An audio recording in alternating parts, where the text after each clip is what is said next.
Nikola, poznavajući tebe, znam da imaš jako puno životnog iskustva i da se dobro snalaziš u svakodnevnim situacijama. Da, snalazim se. Kako si uspeo da se osamostališ? Pa tako nije mi bilo lako, mučio sam se, ali sam se nekako, morao sam da se snađem, sam sam se snalazio, tako me je naučila priroda. Situacije su me naučile da moram da se sam snalazim. I u tome sam uspeo. A kako se to postiglo? Ajde da krenemo negde od mladosti, pa evo do dana u početku mi je bilo jako teško, pošto sam odrastao bez oca, bez svega, bilo mi je jako teško, ali uz pomoć porodice, rođaka, rodbine, prijatelja, sam uspeo sve prepreke da prevaziđem. Sve prepreke, da. Sve prepreke što su bile, sve da premostim. Kaži mi, ti si samostalan? Znači samostalno sam u sve, da, samostalno sam u svemu. A kako to se ogleda?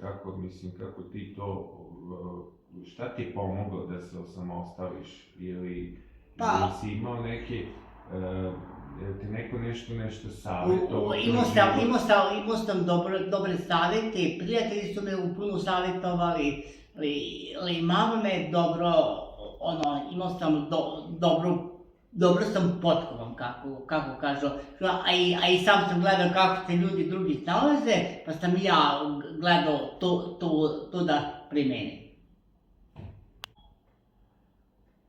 Ono što je za tebe upečatljivo i po čemu si jedinstven je da si uvek spreman da pomogneš. Jeste, da. Reci mi nešto o tvojim volonterskim i humanitarnim akcijama koje si imao. Znam da si imao jako puno. Imao sam humanitarnih akcija, imam i danas, ali pomažem starijim ljudima u okolini koji su gluhonemi, slepi i sve. Idem im u nabavku, kupujem, plaćam račune, kostim travu, uradim svašta, šta god treba preko mesne zajednice.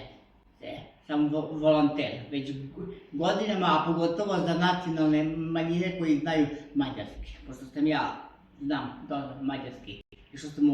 Išao sam u mađarsku srpsku školu sam išao. A imaš neke volonterske akcije koje si radio?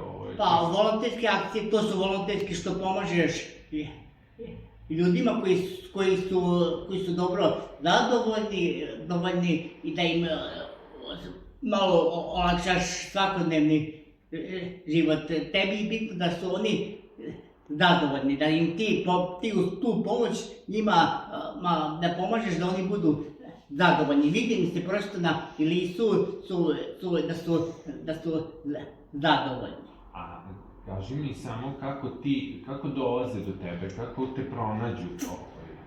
Pa, nešto si mi, ne kažem, ti si mi pomogao ovih silnih godina, škola mi pomagala i okolina.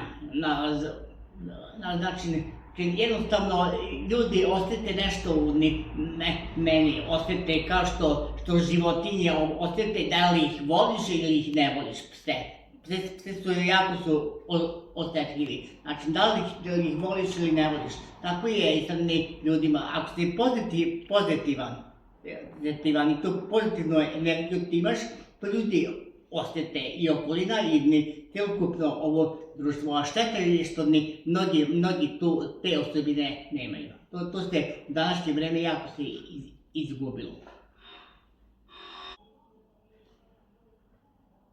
Šta ti misliš, šta bi trebalo da učine neki izvršni organi kako bi osobe sa invaliditetom živele bolje?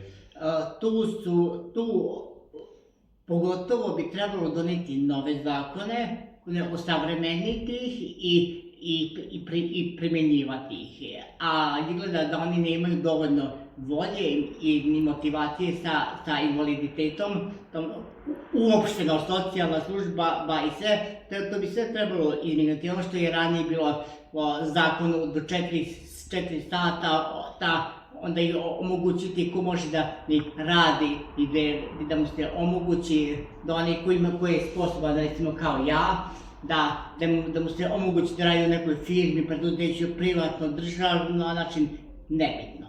Bitno da bi to država trebalo zakonom, takav zakon da se donese. I zato tu jako puno pomaže ovo što se utorkom sastajemo samo za nastupanje.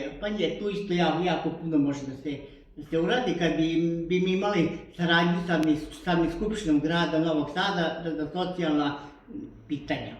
Kad bi barem jedanput nedeljno se mi sastajali s njima ili da imamo tamo nekog predstavnika. Ili oni da dolaze na naše sastanke. Pa da se to dogodi. Kaži mi, Nikola, kako vidiš sebe u narednim godinama? Pa ja vidim sebe u narednim godinama da sam napredovao, da ću možda i napredovati i da ću što više ljudima da pomažem i da što više ljudi bude zadovoljnije i ja ću biti isto zadovoljan time. I još sam rekao malo pre o socijalnoj zaštiti i socijalnom zapošljavanju, da bi to nam je jedna neostvarena želja svih osoba sa invaliditetom, da svi bi se sa mnom složili.